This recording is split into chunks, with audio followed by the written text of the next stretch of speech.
Eu quero cobrir diferentes assuntos nessa campal. Eu tenho 6 apresentações e uma sessão de perguntas e respostas. A sessão de perguntas e respostas será depois da classe número 4. Tem 2 sessões e depois da classe número 6. E eu vou responder somente perguntas escritas que têm que ser submetidas a mim. Não sei quem está coletando essa informação, mas se tiver,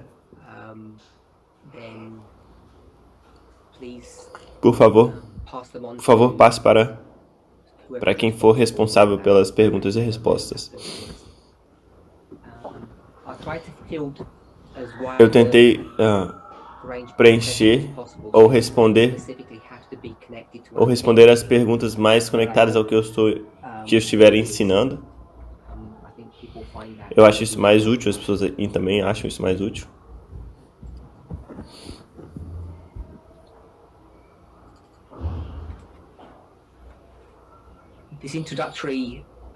Essa apresentação introdutória e a seguinte, é uma continuação, um resumo da apresentação do que eu fiz semana passada. E lida com como nós lemos a inspiração. Como a gente se aproxima tanto a Bíblia quanto o espírito de profecia. Agora, como movimento, eu acho justo dizer fizemos um trabalho razoável em decodificar e interpretar as Escrituras. Fizemos erros no passado, mas eu acho que, de forma geral, muitos desses erros que cometemos foram corrigidos, alinhados e corrigidos. Nosso grande problema ao lidarmos com inspiração, quando da perspectiva correta, não é a nossa leitura da Bíblia. De fato, se a gente tivesse a Bíblia e mais nada, nós teríamos sido beneficiados, mas a gente também teria perdido. Seríamos beneficiados porque seríamos mais diligentes e cuidadosos em como nós estudamos e lemos. Infelizmente, o que sobra para nós é informação sobre a informação que encontramos no Espírito de Profecia. Particularmente, 3 assuntos. A reforma de saúde, a natureza do homem e, claro, profecia. O problema que temos experienciado nesse movimento, e não somente nós, mas grande parte dos adventistas, ou a maior parte dos adventistas, é como nós lidamos com o espírito de profecia, não como a gente se aproxima da Bíblia. E para expressar de uma forma simples, o problema com expressar as coisas de forma simples é que é uma coisa muito preta e branca, uma coisa lógica, direita ou esquerda. Não tem sutileza, não tem nuance. E sabemos que em qualquer assunto, a nuance é muito importante. Mas simplesmente, de forma simplista, uma perspectiva simplista, uma visão geral, pelo menos da minha forma de pensar, é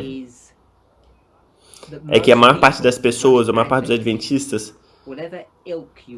quão difícil, quão antigo você é, fariseus, saduceus, liberais, conservativos, conservadores, qualquer campo que você se encontra, ou você foi rotulado, a maior parte de nós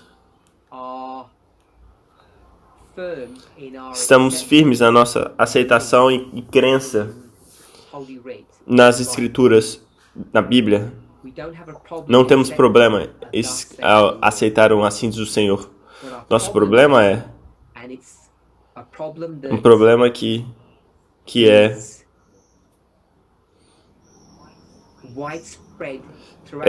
largamente espalhado no Adventismo. E aí nosso problema de leitura lógica é difícil entender grandes porções da Escritura. Muito dela está presa fora e toma muito tempo para o povo de Deus, muitos anos, para abrir essas porções.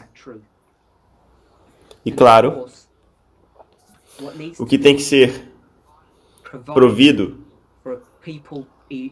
para que as pessoas possam ser capazes de abrir a inspiração é um profeta.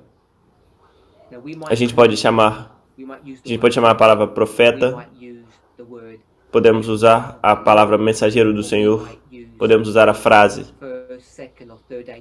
segundo ou terceiro mensageiro. Qualquer frase que você usar, eu acho que pelo menos desse estudo, dessa perspectiva que eu quero que a gente veja, eu acho que esses termos têm que ser considerados sinônimos, pelo menos da perspectiva que eu vou estudar hoje.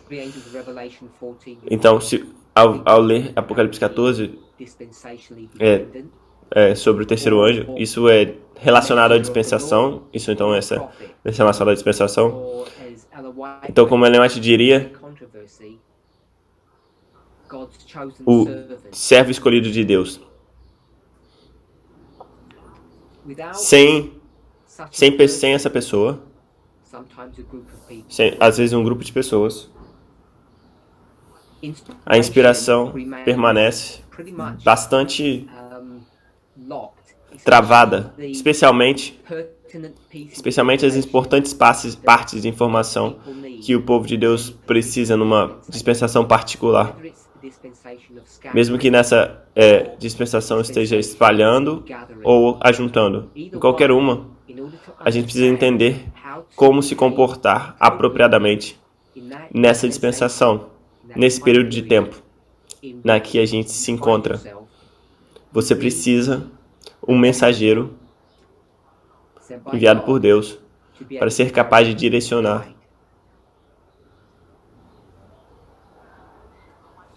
Não é meu propósito falar sobre os graus de inspiração. Ellen White fala sobre isso. Eu acho que o resto de nós reconhecemos que existe coisas como graus de inspiração. Eu não estou tentando compartimentalizar esses mensageiros em nenhuma caixa particular. Só quero usar esses termos em uma forma bem frouxa, bem genérica. Quando eu falo profeta, mensageiro ou anjo. Então, o problema que nós nos encontramos, nós como adventistas, e eu digo por maior parte da nossa resistência como sacerdote, o dilema que a gente se encontra é que quando nós se aproximamos o espírito de profecia, a gente considerou Ellen White, os escritos de Ellen White, na luz errada, numa forma errada. Nós consideramos ela, o seu trabalho, seus escritos, como sendo verdade presente. E o que eu quero dizer como verdade presente é a gente considera ela como sendo uma profeta dos dias atuais. Uma profeta para a dispensação que a gente vive. A razão que a gente faz isso é por causa do estilo das palavras de Ellen White.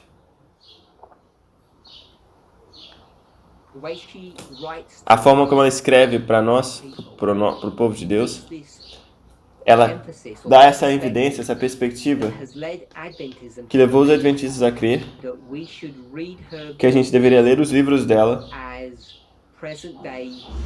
como informação atuais. Em essência, a gente tornou uma profeta do século XIX em uma profeta do 21º século.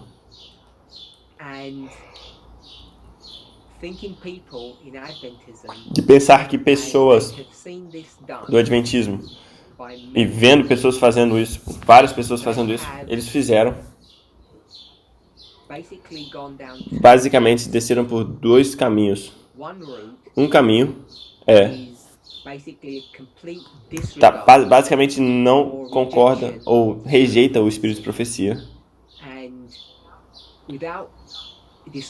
E sem discutir o assunto ou a perspectiva que a gente rejeita Ellen White porque ela toca suas vidas pessoalmente. O que eu quero dizer com isso é, se você quer praticar alguma coisa, algum vício que você pratica, ou você quer praticar esse vício e ela não deixa você fazer, e aí você olha os seus pais antigos, e aí você vê que eles faziam, aí você tende a rejeitar. Eu não estou falando desse tipo de rejeição. Eu estou falando da rejeição de pensamentos cuidadosos e atentos e ideias. O que eu quero dizer com isso é, muitos adventistas pensam, ao ler os escritos de Ellen White, reconhecem um fenômeno. Um que é bem fácil de ver é esse, que os escritos de Ellen White não são próprios para algum propósito especificamente. Eles veem muitas idiosincrasias, muitos problemas quando eles chegam em um lugar onde eles rejeitam os escritos dela. Eu sei que muitos de nós já vimos histórias sobre isso, como essa, ou histórias que se tornaram contos de fada. Pessoas escutaram histórias como que pastores liberais adventistas, que pastores criaram esses livros vermelhos pequenos. O termo livros vermelhos é porque a maior parte dos livros de profecia são de alta qualidade, com uma capa dura vermelha, normalmente. Vinho, normalmente, vermelho, vinho. E aí os pastores chamavam de pequenos livros vermelhos. E eles estavam na igreja falando, onde eles tinham sessões de queimar livros. Eu nunca vi livros sobre isso, nunca passei por experiências assim, mas eu já escutei várias vezes. Então eu imagino que tem alguma certa validade sobre isso, sobre essa. E isso, na verdade, é a mesma coisa, rejeição da inspiração. Então esse é um grupo que questionou a inspiração do espírito de profecia. E esse é o papel ou o caminho que eles escolheram. E a razão que eu sugeri por que eles tomaram esse caminho não é porque Ellen White restringe suas vontades pessoais, porque você não pode fazer aquilo ou aquilo. Eu sei que tem pessoas que rejeitaram por causa dessas razões, porque ela toca nos assuntos específicos dele. Mas o que essas pessoas rejeitam, essas que eu estou falando, quando eles veem o problema, eles afundam a cabeça na areia e eles ignoram, desconsideram todos os problemas que eles leem sobre a inspiração. E eu quero sugerir é que, como o bando de homens de Davi, que foi como um magneto para atrair aquela classe de pessoas, O que esse movimento tem feito foi atraído um grupo de pessoas que pensam sobre o que eles leem e eles veem problemas, mas o que eles fazem é que eles simplesmente ignoram esses problemas. Eles simplesmente limpam isso. E tem diferentes respostas que eles dariam, diferentes desculpas que eles dariam. Eu não estou aqui para discutir essas razões, ou a validade ou não.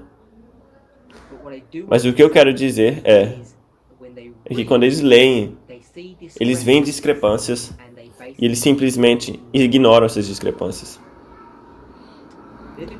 Eles são os verdadeiros grupos da Igreja Adventista que são ditos. E eu mencionaria o mesmo, que a vasta maioria, como nos anos 90, por exemplo, as pessoas que juntaram-se ao movimento, ou não nos 90 anos, nos anos 90, mas 90%, essas pessoas que se juntaram ao movimento, elas leem a inspiração e eles aceitam a inspiração e acreditam nos escritos de Ellen White, mas eles veem problemas e quando eles veem esses problemas, ao invés de confrontar esses problemas e lidar com esses problemas, eles ignoram esses problemas. Se eles quisessem genuinamente lidar com esses assuntos, essas idiosincrasias, esses problemas, eu acho que muitos deles iam terminar acampados ou ao redor daquelas pessoas que abertamente rejeitam o espírito de profecia. Intelectualmente não tem muita escolha entre essas duas respostas. Ou você sabe o que está lendo, e você entende da forma como está escrito, e aí você é forçado a essencialmente rejeitar os escritos de Ellen White.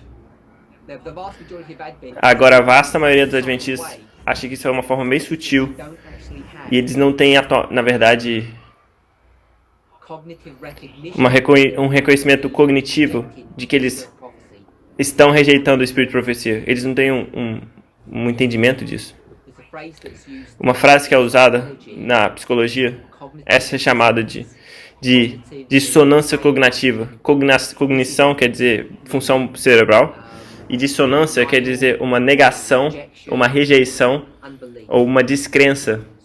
Então, dissidência cognitiva é, basicamente, uma negação do que seu corpo está de verdade te dizendo e te persuade cognitivamente para que as coisas que são falsas se tornam verdades.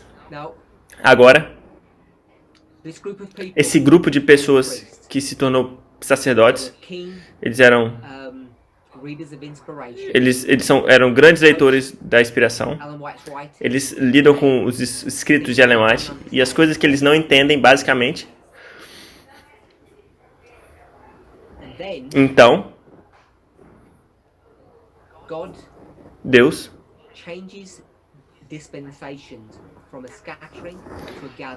muda as dispensações de um espalhamento para um ajuntamento. E esse tempo que a gente vive é onde os sacerdotes estão sendo ajuntados. E para que os sacerdotes sejam ajuntados, um profeta ou um mensageiro tem que ser levantado. Nós chamamos de primeiro mensageiro, ou primeiro mensageiro, o mensageiro da primeira mensagem, angélica. A maior parte das pessoas reconhece que está confortável em reconhecer que foi o Jeff Pimpege, o primeiro mensageiro. Então, meu ponto em trazer esse assunto não é para falar de nada específico a respeito dele como pessoa, ou seu ministério, por dizer. É só reconhecer que para que um ajuntamento aconteça, Deus tem que levantar um mensageiro. O primeiro mensageiro. O primeiro anjo. Essa pessoa tem que se levantar para que direcione as pessoas para entender a inspiração. Eu vou dizer de forma correta, para entender a inspiração corretamente. Então, o que esse mensageiro vai fazer esse mensageiro vai na inspiração e vai te instruir como você tem que ler as coisas que todo mundo ao redor também está lendo, mas eles leem de forma diferente. Quer você considere Apocalipse 14, Apocalipse 18 e a perspectiva de Ellen White nesses anjos e seu ministério. O que esse mensageiro vai te instruir a ser é a arte de ler a inspiração propriamente nessa dispensação. Então,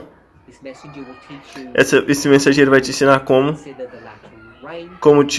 considerar a chuva serôdia, como considerar o selamento do povo de Deus, que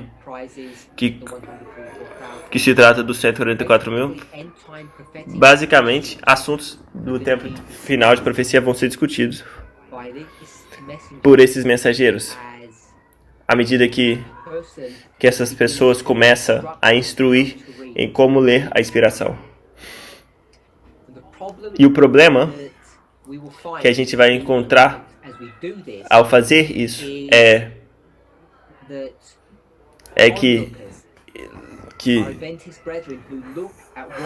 que aos nossos irmãos adventistas olhar para o que a gente está fazendo, o que a gente está ensinando,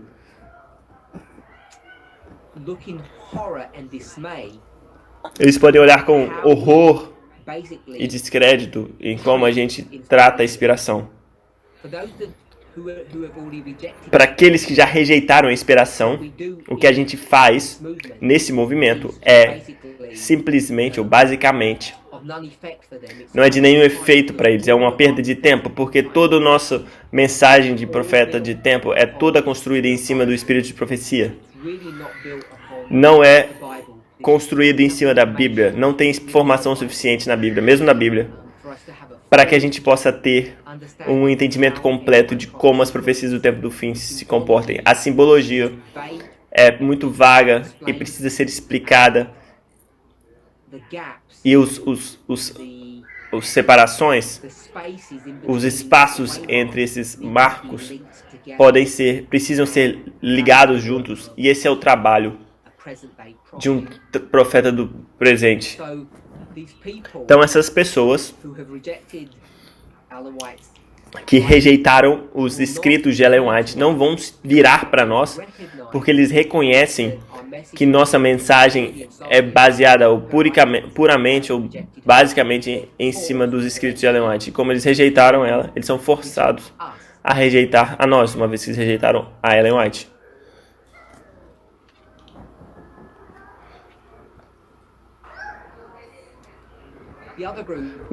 O outro grupo de adventistas que aceitou Ellen White, que viram essas idiosincrasias nos escritos dela, eles também precisam rejeitar nossa mensagem, porque eles claramente podem ver que quando nós falamos sobre a profecia do tempo do fim, a gente torce, manipula os escritos dela de uma forma que eles reconhecem como sendo incorreto ou de forma clara, errada. O que a gente fez com esse grupo de pessoas, porque a gente ignorou, se a gente chamar dos liberais ou dos saduceus, a gente os ignorou porque a gente não os vimos como prontos ou preparados para dialogar com eles, porque não tem conexão com essas pessoas, para que a gente se encontre mente com mente.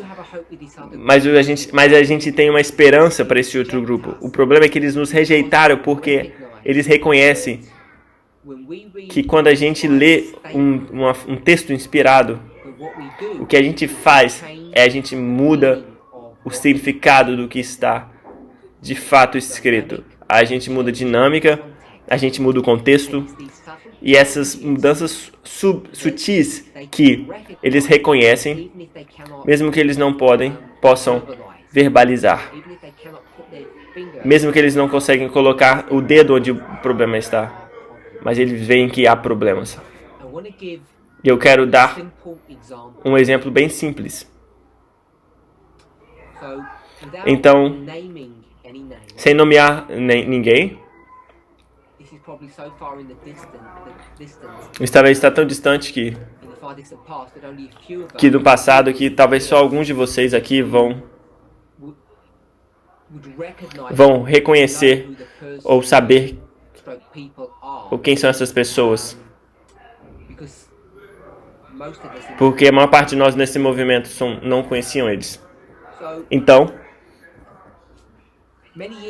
muitos anos atrás, houve obviamente um grande revivamento acontecendo na igreja.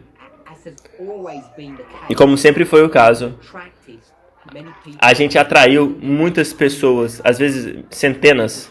As pessoas vêm, permanecem e depois elas vão embora. É só um fenômeno que aconteceu repetidamente, que a gente tem que aceitar. Então,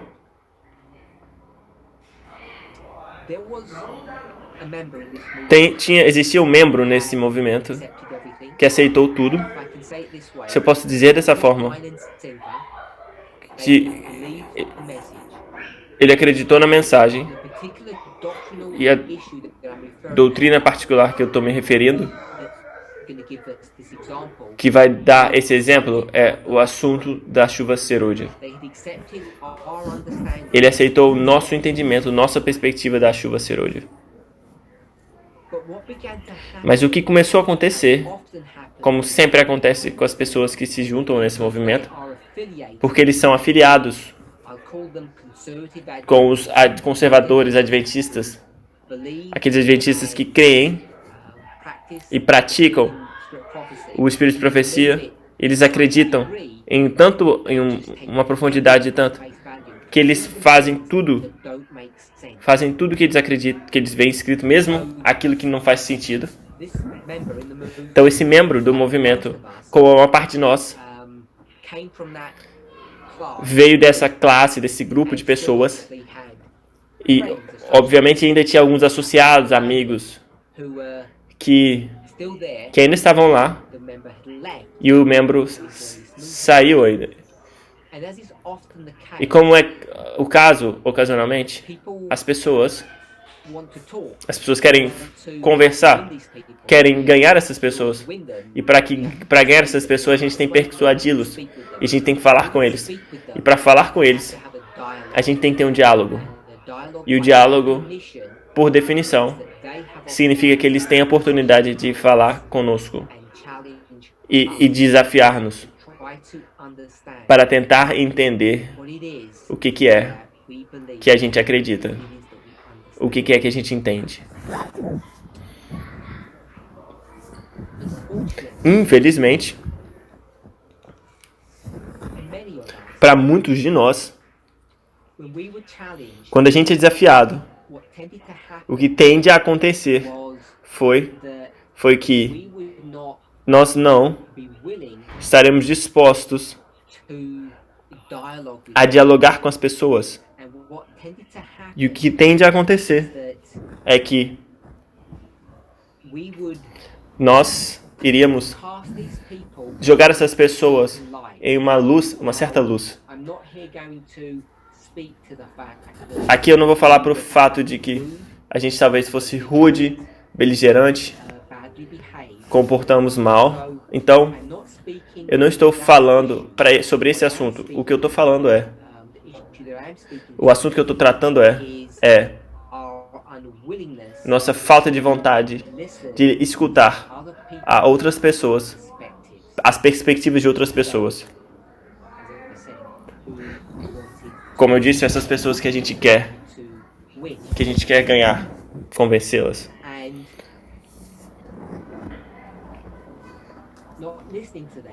Ao escutar essas pessoas, a gente entendeu vimos alguns problemas. Tivemos dificuldade em traçar ou trazer pessoas para o movimento.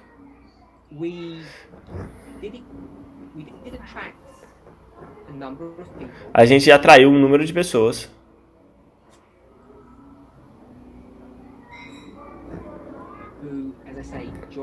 que se juntaram ao nosso movimento. Eu quero dizer dessa seguinte forma. Talvez essas pessoas, se eu puder dizer, muitos de nós estávamos...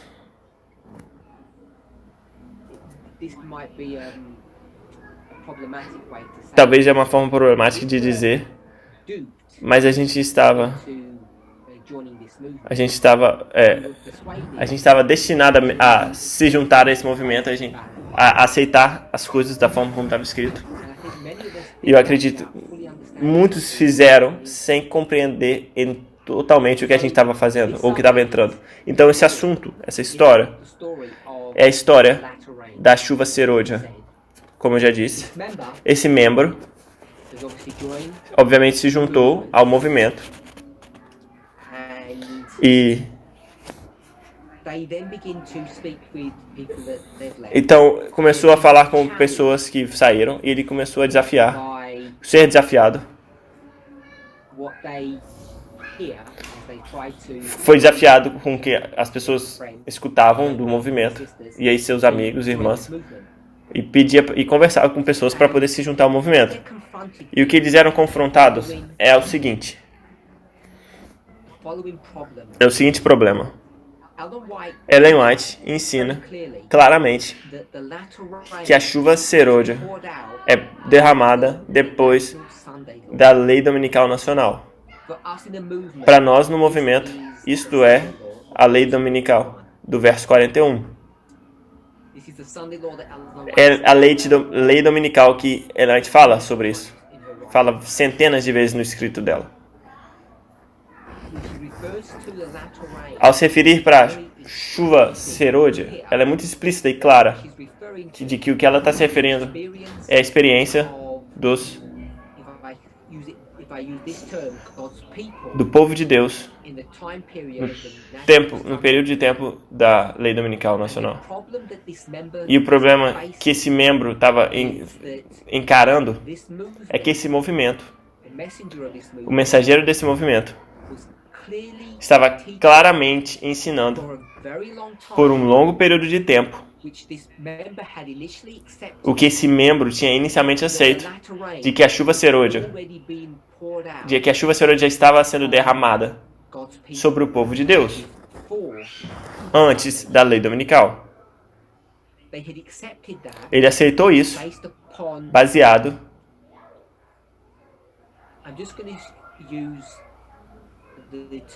vou usar o termo culto à personalidade, mas eu quero adicionar a isso também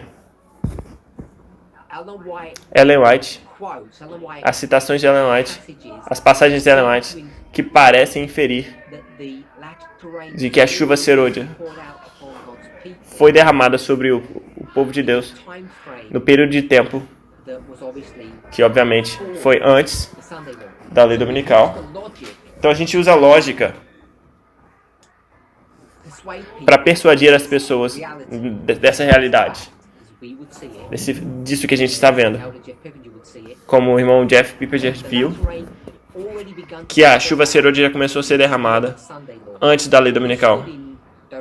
Isso estava em direta contradição com a maioria dos escritos de Ellen White. E o que aconteceu com esse membro é que ele foi forçado a deixar. E a gente pode argumentar, e a gente faz isso, que eles saíram por outras razões. E a gente tende a fazer isso, como a maioria das organizações, de justificar a saída deles e a nossa manutenção. Agora, esse exemplo está sendo repetido centenas de vezes, literalmente. Talvez mais de milhares de vezes. E ao confrontar esse entendimento do movimento, de assuntos teológicos que estiveram em contradição com a inspiração, e eles não. A vasta maioria das pessoas que permaneceu nesse movimento, eu quero dizer Se eu conseguir falar dessa forma, para vergonha deles, permaneceu no movimento apesar do fato de que eles pudessem ver validade nos argumentos que foram apresentados por aquelas pessoas que vão sair do movimento, porque eles reconheceram que havia problemas na nossa mensagem. Muitas pessoas estavam ignorantes a esses problemas. Eles não foram capazes de perceber o que estava acontecendo. Eram membros assim dos ranks da igreja. E eles, de forma ignorante, permaneceram no movimento pensando que estava tudo bem.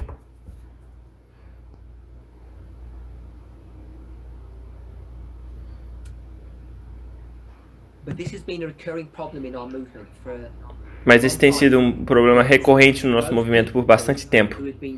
Que essas pessoas que estão dispostas a tentar lidar com problemas que esse movimento ensina, que estão em contradição com inspirações, com frases inspiradas de Ellen White, se encontram com um problema. Quer que eles não entendam as frases do mensageiro ao chegar a essas conclusões, ou eles vão embora. Eu quero sugerir que os bravos são aqueles que foram embora, que não estão dispostos a ser intelectualmente honestos com si mesmos e permaneceram no movimento. Esse tem sido um problema que está entre nós por muito tempo. As coisas começaram a mudar alguns anos atrás.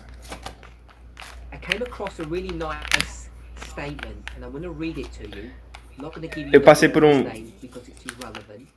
uma frase muito interessante agora.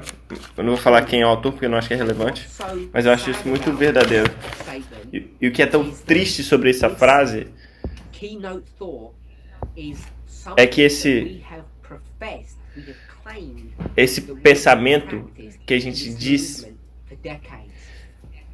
é uma coisa que a gente fez por décadas nesse movimento. E eu quero sugerir que isso na verdade não é o caso. Não foi isso que a gente fez. Essa é a frase. Citação. Superficialidade é a escolaridade.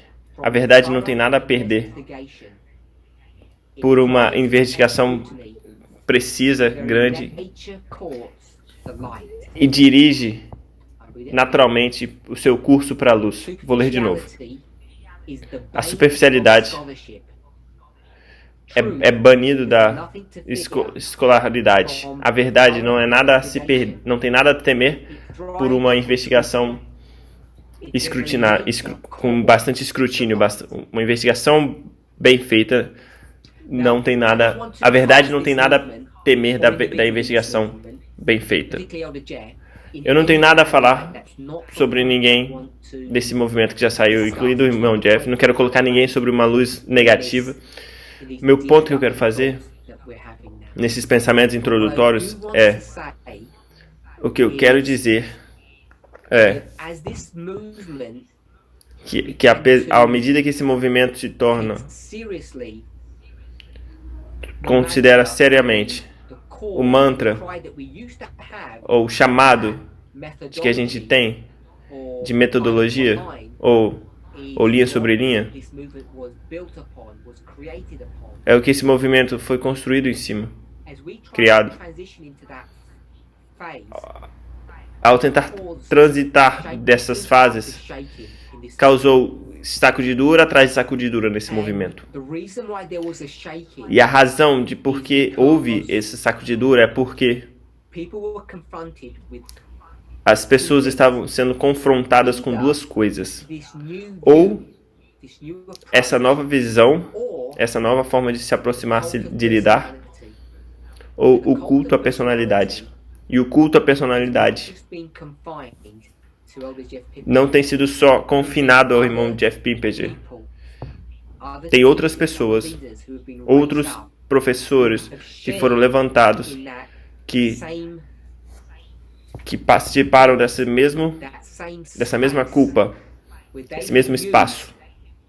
Eles usaram a força da sua personalidade para controlar e direcionar as pessoas.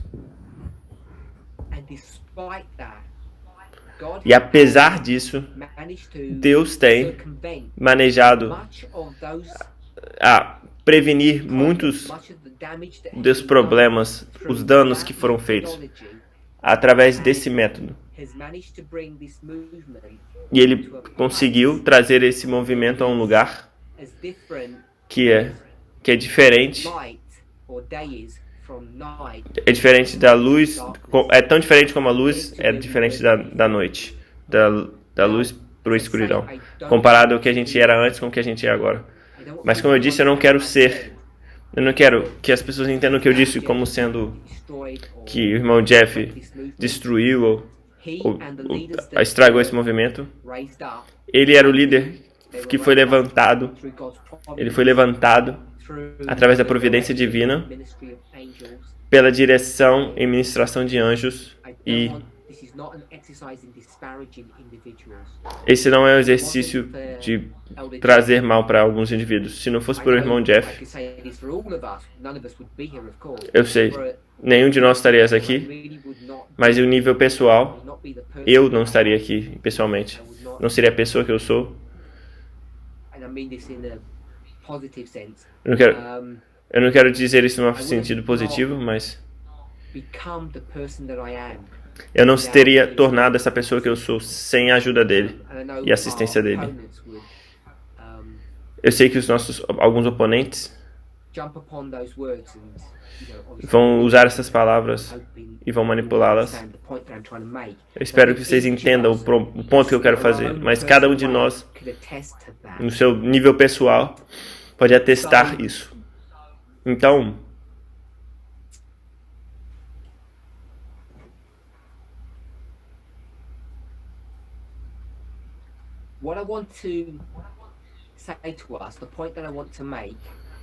o que eu quero dizer para nós, o ponto que eu quero fazer é o seguinte.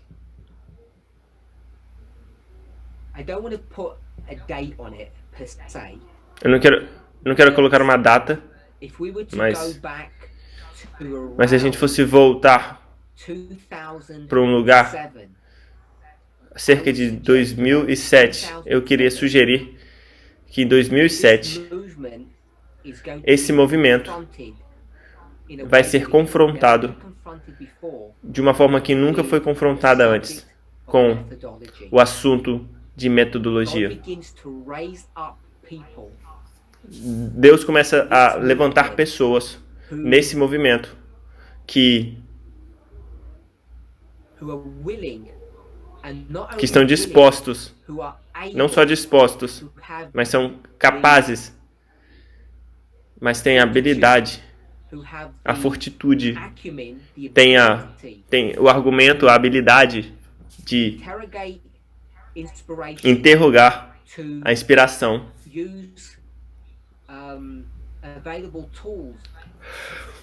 usar as ferramentas disponíveis e analisar o que esse movimento está ensinando e começar a redirecionar, mudar a direção que esse movimento está direcionando, que é um movimento que é largamente baseado nesse culto de personalidade.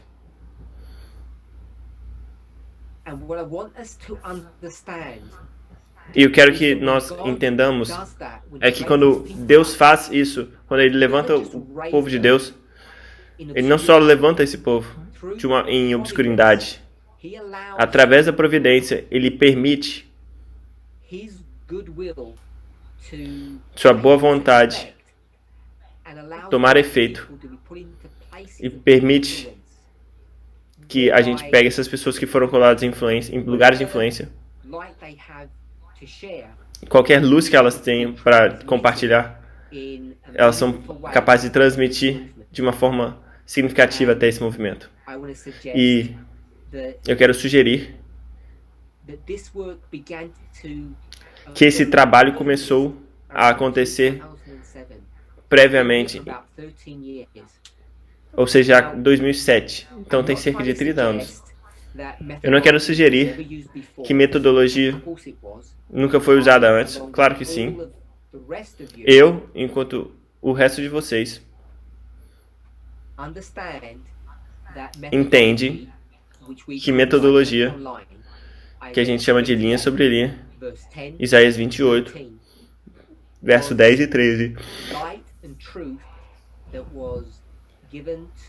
Isso foi luz e verdade, foi dada ao irmão Jeff.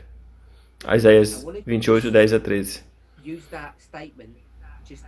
Eu quero usar essa frase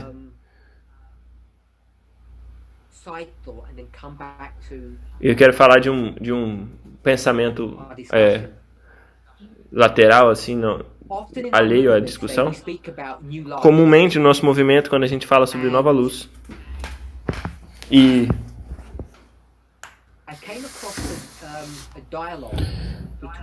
eu participei de um diálogo de dois membros desse movimento que falavam sobre nova luz.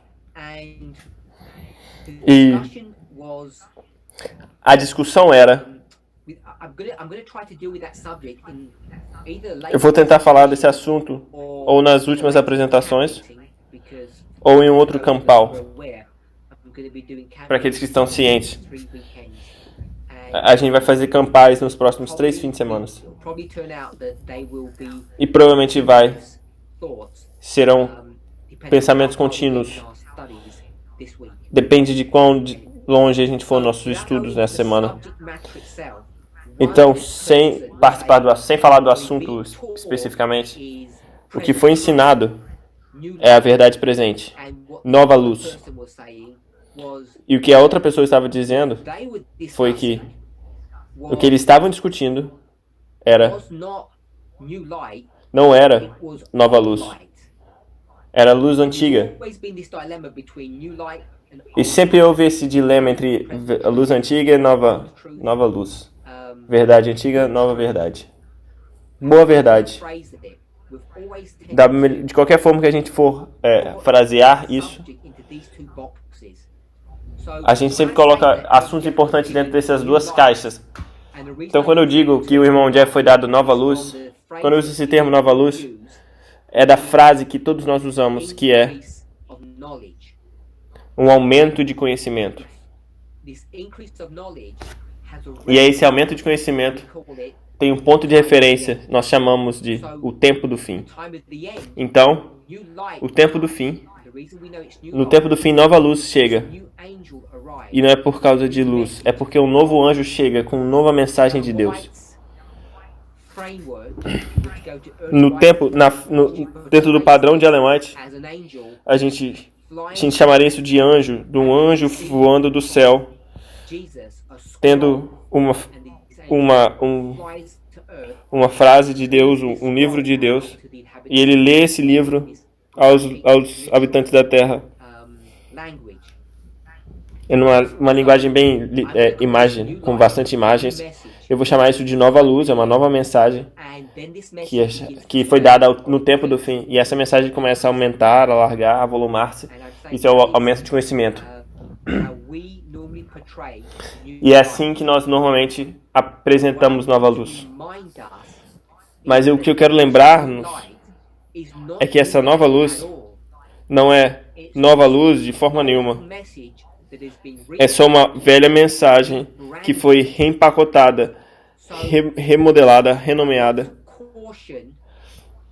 E eu quero adverti-los para aquelas pessoas que estão escutando essas apresentações. E eu espero que esses membros que estão tendo esse diálogo, que não estão vendo de forma ao vivo, mas quando forem colocados na internet posteriormente, eu quero que eles reconheçam que o argumento sobre a nova luz e luz antiga é um é um argumento falacioso, errôneo. Não é o argumento que é válido. Quando esse movimento fala de nova luz, fala de um contexto, de uma linha de reforma ou do tempo do fim. Quando uma nova mensagem chega, há aumento de conhecimento. E isso a gente chama de nova luz. Essa pessoa chama de nova luz. Essa nova luz não é nova. É só um remodelamento, um repacoteamento, um pacote novo do que já foi feito, que já fez na geração prévia.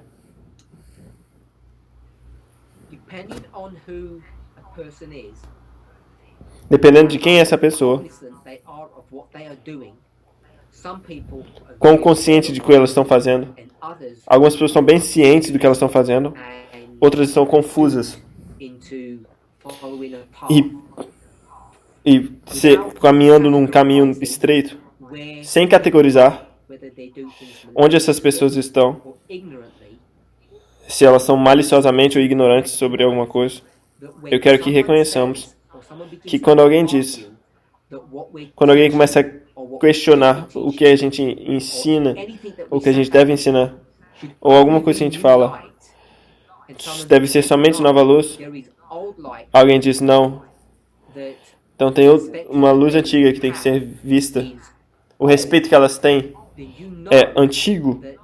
Você sabe que esse argumento que foi trazido ao argumento é um argumento perigoso, porque esse movimento nunca criou luz.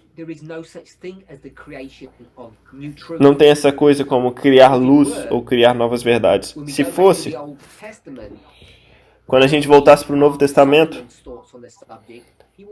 e a gente vê as frases de Salomão, ele fala: não tem nada novo debaixo do sol. Tudo se torna reciclado. Você não pode criar. Então, a gente vai falar mais sobre esse assunto. E a gente vai ser mais pontual e mais claro sobre isso.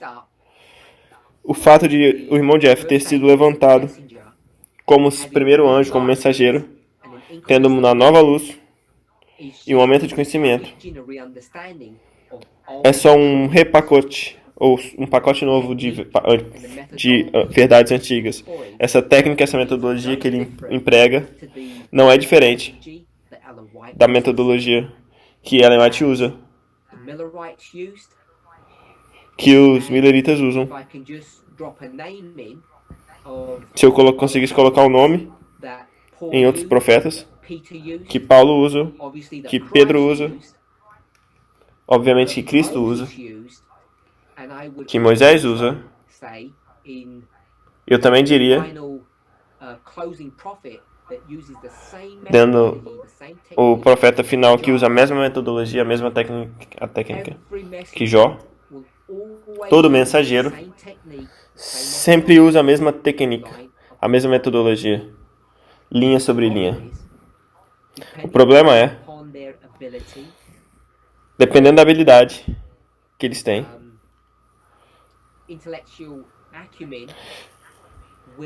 da sua capacidade intelectual, do background intelectual, do que eles já sabem intelectualmente, eles podem expressar diferentes. Se você é um pastor, você pode falar de trus, de verdades como poemas, ou como canções. Se você cresceu num seminário, você pode escolher compartilhar a mensagem de uma forma mais teológica, didática, de uma maneira mais didática. Você vai usar técnicas precisas que você refinou e aprendeu durante anos, através de um estudo acadêmico longo. Então, David, ou você é Paulo, você estaria ensinando a mesma coisa através da mesma metodologia. Mas você usaria uma linguagem diferente. E é tão diferente que eu iniciei, se você começar a olhar Davi, você vai ver que a maior parte do Davi não é linha sobre linha. Enquanto o que Paulo está ensinando é linha sobre linha. E esse é o problema que a gente é confrontado quando trata desse assunto sobre como a gente lida com as verdades. Então sabemos que Deus vai levantar um mensageiros. Eles vão começar a realmente interpretar, a ler a mensagem da forma como a inspiração ensina, particularmente Ellen White. As pessoas vão ser desafiadas quanto a isso. Alguns que não conseguem ver o que foi ensinado vão liderar o movimento porque eles não foram persuadidos pelo culto de personalidade que essa força do mensageiro tem para ser persuasivo do que é verdadeiro e do que é errado. Eles precisam de mais. As pessoas que permanecem estão enamorados, estão tão tomados por esse mensageiro que eles vão aceitar o que o mensageiro diz. E se eles verem problemas, eles vão ver isso como pedras, lugares para eles passar por cima. Ou então eles vão ver como falhas deles mesmos, por causa de sua fraqueza, em entender a inspiração. E eles vão ser persuadidos pelo mensageiro que a perspectiva do mensageiro é a correta. Tem outros que não sabem exatamente o que estão fazendo e são levados pelas sacudiduras. Alguns anos atrás as coisas começaram a mudar. E essa mudança aconteceu progressivamente. Há um lugar agora onde a gente está em desacordo, bem focado e fixado sobre a metodologia. E não sobre o culto de personalidade. Culto à personalidade. Cada um de nós, dolorosamente, estamos cientes de que mais de um ano atrás, que esse movimento recebeu seu mais intenso e dolorosa separação, quando a pessoa que Deus levantou para liderar esse movimento saiu do movimento. E para ser claro, a razão de por que essa separação ocorreu foi que as pessoas foram forçadas a escolher uma de duas coisas. Uma de duas metodologias. Ou a metodologia que tenta entender a inspiração, que a gente chama hoje de parábolas, ensino por parábolas, que é se aproximar das escrituras com honestidade intelectual, ou a outra opção era confiar nas palavras do primeiro anjo, confiar no mensageiro que ele levantou. E para confiar, apesar do fato de que eles não tinham senso, que eles se admitiram que estavam confusos no passado, que eles cometeram graves erros de julgamento, ambos teologicamente ou de forma organizacional, e apesar de tudo isso, as pessoas permanecem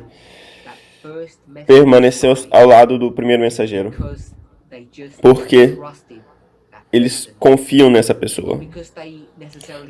Não porque eles necessariamente entendem o que ele falou, não porque necessariamente eles acreditam no que ele falou, mas só porque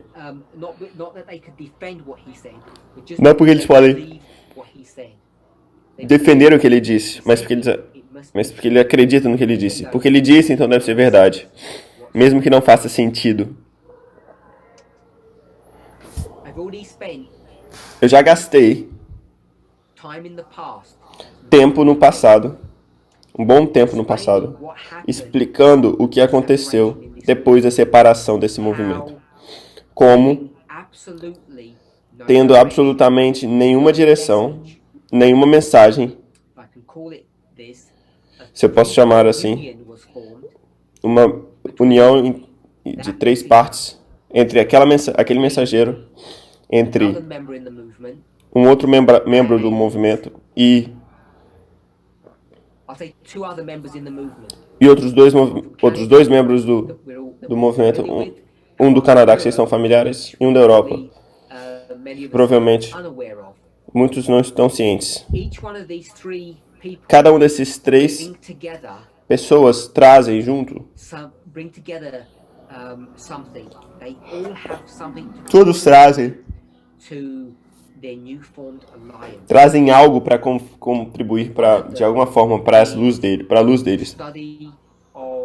É o estudo, uma dessas é o estudo sobre Nashville, outra é o estudo do tempo, e a outra é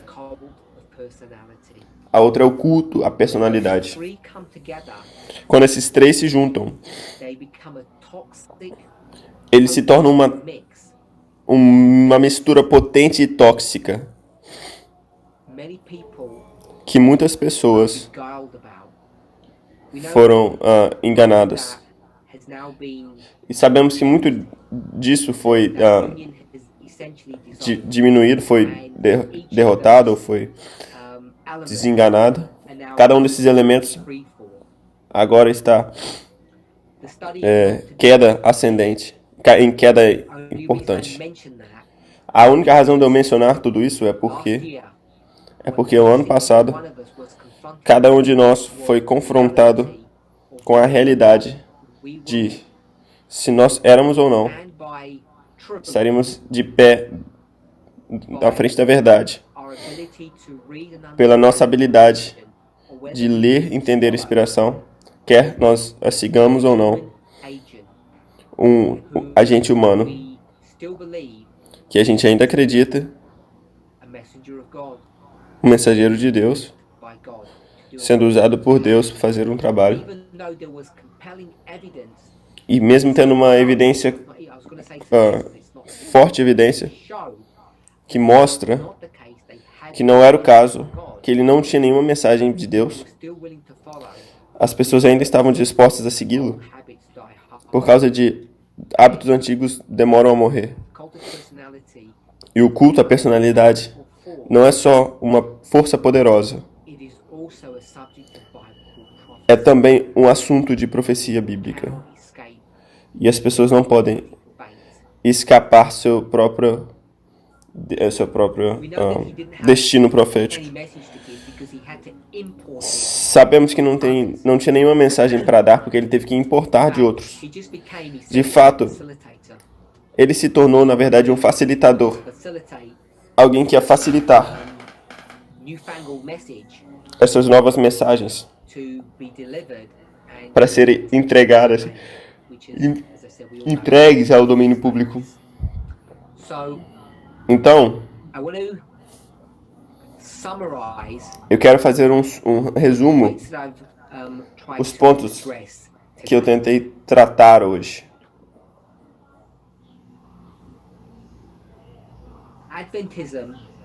O Adventismo foi confrontado com um problema desde seu nascimento. Como a gente se relaciona com Ellen White? Ou você a ama, ou você a odeia.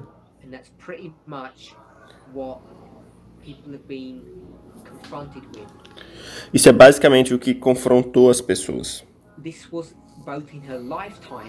Isso era no tempo que ela estava viva, ou na morte, mas particularmente desde 1969.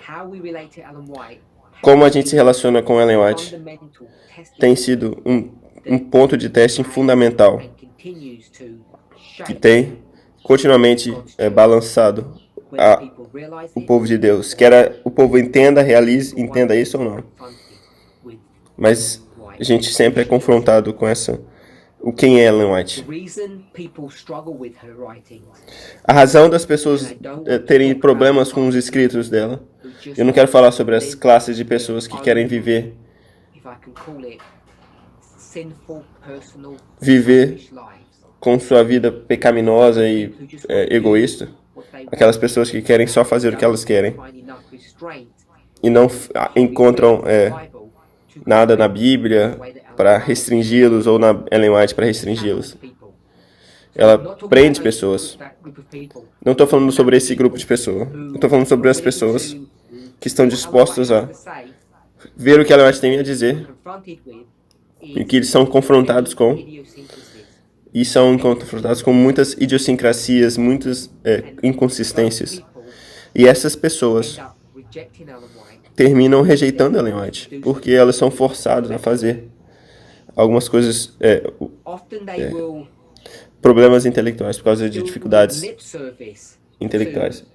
E muito comum a gente fala só da boca para fora o que Ellen White fala, porque Ellen White fala muito sobre moralidade e empatia e compartilhar suas perspectivas morais das coisas. Então tem uma semelhança, o que eu chamo de falar da boca para fora. Então, existe um grupo que aceita essa Ellen White, e a gente está feliz porque a gente se encontra nesse grupo de pessoas, porém em uma situação difícil. Porque eles têm que fechar o olho de vez em quando, por causa de alguns problemas que existem nos escritos de Ellen White que não fazem sentido. Eles não podem entender se a gente ensinar isso. Se a gente aceitar Ellen White em sua inteireza, a gente vai acabar partes que a gente não gosta, ou que não faz sentido. E a gente é forçada a fechar nossas mentes para alguns pensamentos, algumas ideias que ela apresenta. Então esse movimento é levantado. Levanta um mensageiro e ele começa a apresentar Ellen White de uma forma que é completamente antagonista ao que ela realmente ensina. Vou te dar um exemplo. A chuva serôdia. Ellen White claramente ensina que a chuva serôdia vem depois da lei dominical. É de Daniel 11:41. Esse último verso significa simplesmente isso para os sacerdotes, não quer dizer nada para as outras pessoas. Mas a gente ensina nesse movimento que a chuva serôdia acontece, na verdade, antes da lei dominical. E a gente, quando é desafiado nisso, a gente vai dizer: aceite ou morra. Aceite a lógica, ou a escolha. É simples. Você aceita o que o irmão Jeff PPG falou, ou você morra, porque a gente fala que a mensagem é uma mensagem de vida ou morte. E as pessoas que são testadas e rejeitam, elas são entendidas como trabalhadores de Israel, os agitadores de Israel. E o problema com isso o que a gente encontra é que esse movimento vai nas inspirações de profecia e escolhe ou lê os escritos dela de forma seletiva. E muitos de nós não estão cientes disso. Por volta de 2007, o assunto sobre o culto de personalidade começou a existir nesse movimento. Por décadas antes. Talvez uma década e meia. 2 décadas e pouco. Começou a ser questionada. E como em qualquer luz, em qualquer movimento, essas coisas acontecem de forma tão sutil que ninguém nem percebeu. E o que começou a aparecer é que o Senhor começou a levantar pessoas que eram muito sérias sobre metodologia.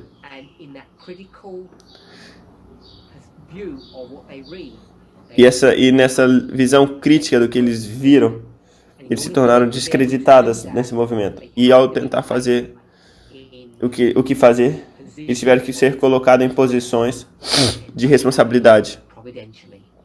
O que isso aconteceu de forma providencial. A gente pula para frente, no passado. A gente vai de 2007 para 2019. 12 anos, eu acho. E agora a gente vai separar esse movimento. E a gente não separa.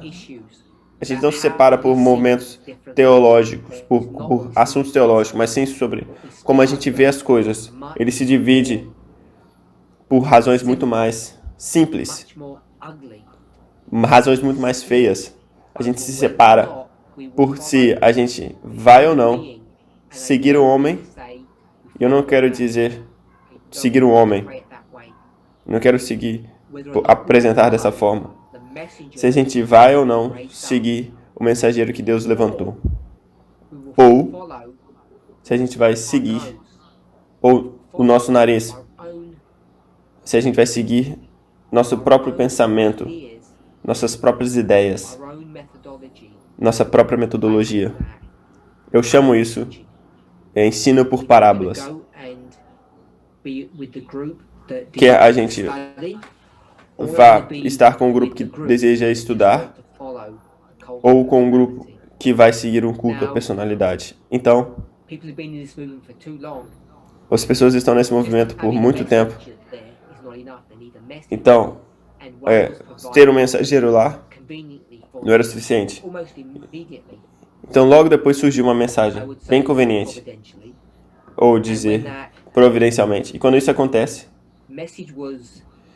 quando essa mensagem foi dada a eles providencialmente, o mensageiro usou sua personalidade para influenciar, para levar essa mensagem à frente, e ele terminou batendo de cabeça numa parede e foi destruído. Eu imagino que muitos de nós já estão cientes disso, já sabem disso.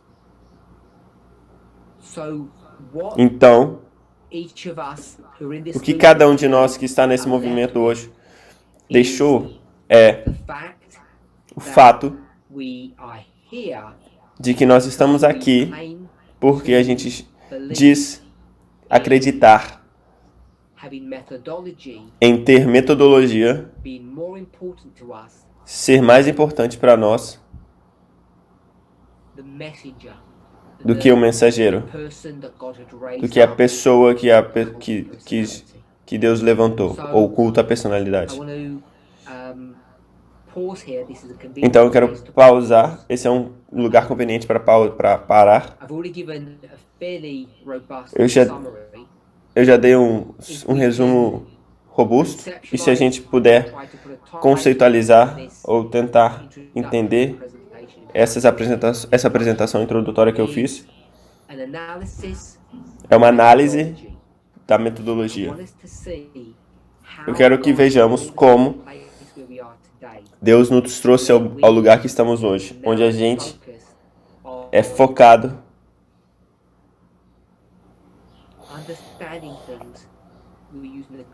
em entender coisas, ao contrário de entender coisas por causa do culto de personalidade. Vamos orar.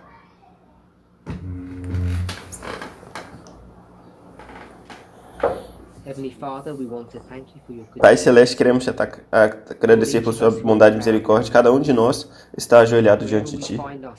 Onde nos encontrarmos hoje, sabemos que tem problemas no nosso acampamento, tem dificuldades e intermitentemente tem curtas e rápidas apresentações de violento comportamento, indicando que uma nova erupção, uma nova sacudidura vai acontecer em breve. Queremos pedir e orar para que o Senhor nos guie nas nossas tarefas, em consideração ao seu trabalho, e cada um de nós entenda por que nós estamos aqui hoje.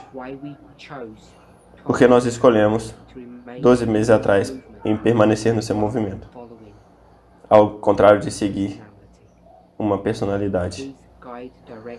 Senhor, por favor, nos guie e direcione em nome de Jesus. Amém.